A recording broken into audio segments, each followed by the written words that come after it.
your life work.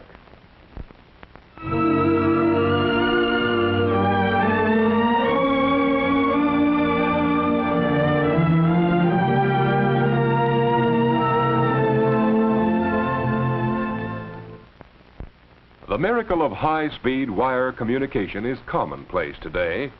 Lift a telephone receiver and the world is at your fingertips. Speak, and your voice spans oceans and continents with the speed of light. Just a moment. I have London for you, sir. I'll have to Can call you take it back. now? I'll Yes, connect you. it will be several minutes. Calling Bermuda. Buenos Aires. Far, sir. Rio de Janeiro. Shall I connect Just you? a moment, Chicago calling London. Write on a telegraph blank, and your words appear by modern magic on paper thousands of miles away. Yes, it is hard to realize that a century has passed since Samuel Morse invented the telegraph in 1844.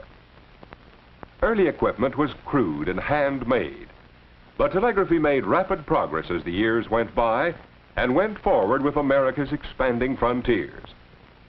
Today, Western Union operates a vast network of 2 million miles of wire, furnishing swift, reliable communication.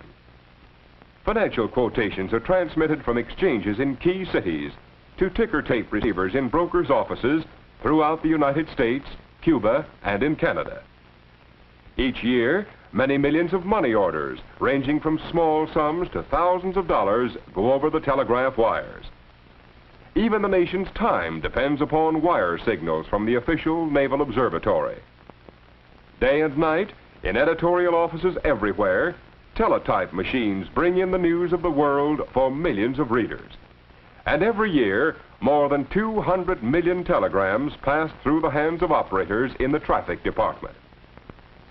Here, in this operating room, hundreds of girls receive and transmit messages on batteries of teleprinters and multiplex machines. Those with ability and experience may be promoted to become supervisors on the floor or instructors in the schools which Western Union maintains in many cities. Here, the trainees learn by practicing on actual equipment. Generally, a high school education is desirable. The teleprinter keyboard is similar to a typewriter. As the keys are punched, the distant receiver records each letter on a moving paper tape. An operator removes the tape and gums it to the familiar yellow blanks. The letters NL on this tape identify the message as a night letter. The operator must know how to handle the various classifications, such as day letter, night letter, deferred cable, and special listings. To develop a trainee into a competent operator of the teleprinter and multiplex machines requires from 2 to 3 months. Job opportunities for men are found in the maintenance of all transmission equipment and in the operation of the relay offices. In the carrier system department, trained technicians maintain equipment that transmits hundreds of messages over a single pair of wires. In the experimental laboratories, college-trained research engineers work constantly to find new methods and techniques to provide quicker service. One of these developments is radio beam telegraphy, transmitting 1,040 messages in each direction simultaneously through a series of high towers.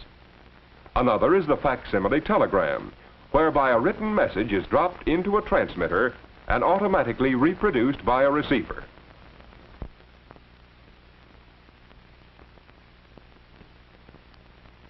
Men also are needed at the switchboards which control circuits between offices and in supervision of departments, as well as general executive positions. Typical of these is the traffic manager, who is responsible for the efficient dispatch of all messages through the traffic department. Construction of new branch offices and maintenance of existing buildings and properties is the function of the plant department. New equipment is installed and wired by equipment men and installation experts from this department. Teleprinters and multiplex machines are in constant use and require inspection by trained testing and regulating men so that sudden breakdowns may be avoided. In the commercial department are handled most transactions with the public. In addition, this department employs about 15,000 messengers to pick up and deliver messages. Here, excellent opportunities are provided for young men to acquire business training because of the contacts established while delivering messages. More than 1 million prominent businessmen began their careers as Western Union messengers. The scope of the modern telegraph and cable is worldwide. In America alone, 30,000 branch offices and agencies offer many opportunities for managers, operators, repairmen, and other trained personnel to render efficient service to the public.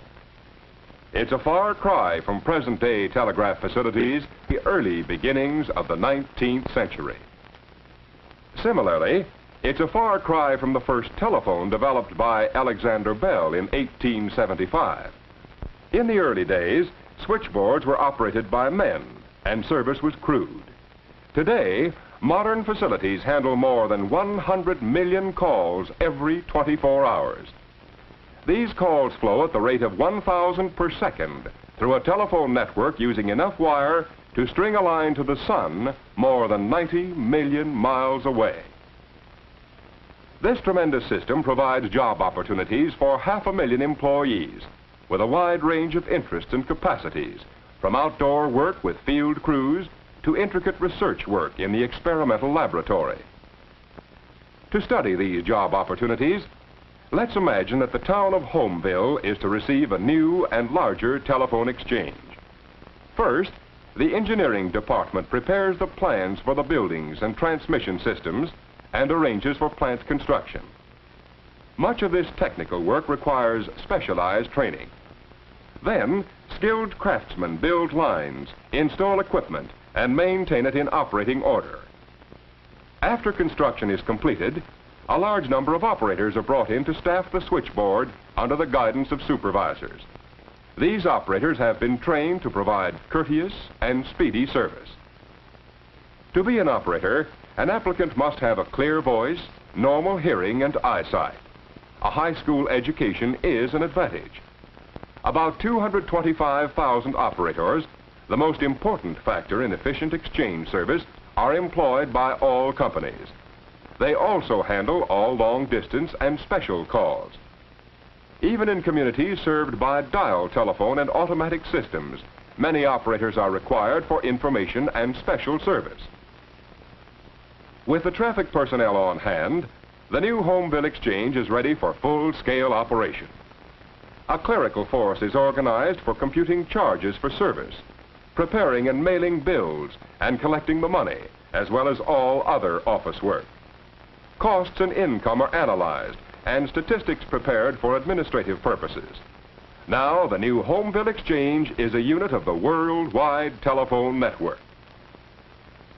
To supply this far-flung network with the latest improvements, research engineers in laboratories constantly experiment to discover new techniques, new materials, and quicker methods of production. The dial telephone and automatic switchboard are among the better-known accomplishments of these skilled engineers. These are men who must possess the creative mind and an everlastingly curious approach. In addition, they are highly trained in scientific and technical fields. While a college education is helpful, a young man or woman can start in the telephone or telegraph industries after graduation from high school and work his or her way up.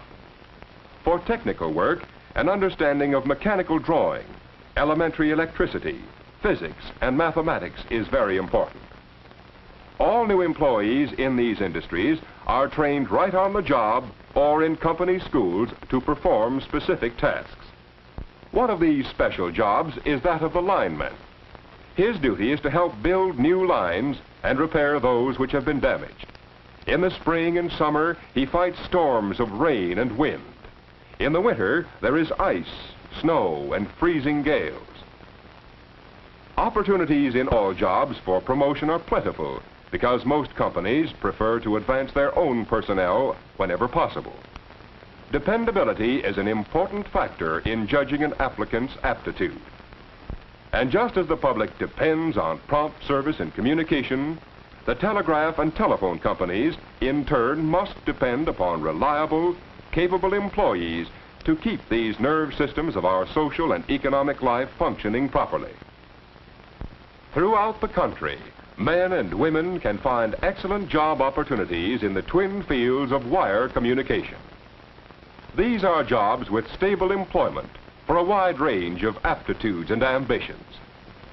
If you are the sort of person who finds satisfaction in contributing to the service of other people everywhere, then telephone or telegraph communication may become your life work.